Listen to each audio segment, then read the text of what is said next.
So I've lived in Louisiana for 5 years, and but before that, I lived in Iowa. And so I was born in Iowa, born in Cedar Falls, Iowa, and lived in Decorah, Iowa, all through my undergrad, and then for 6 years while I was working at Luther College.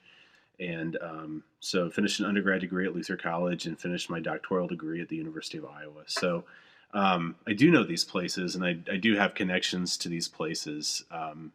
And beyond that, I've got family connections to these places. I grew up in a family that reconstructed a prairie in their yard.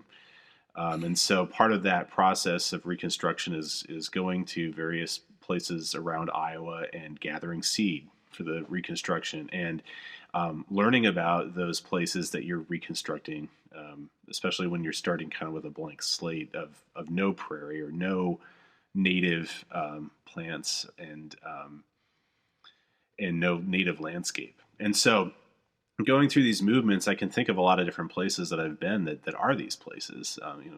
Again, the tallgrass prairie, and thinking about what that's like in different seasons and what it sounds like.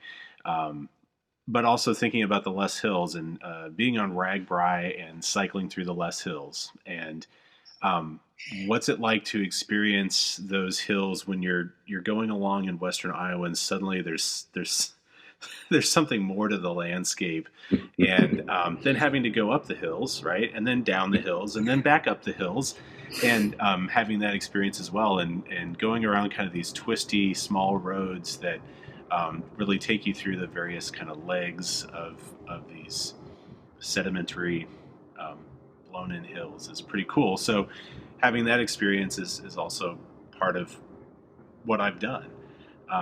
And then obviously living in the driftless region and kayaking and canoeing on the Upper Iowa River, and hiking those hills and bluffs, and camping, and knowing those areas has been influential.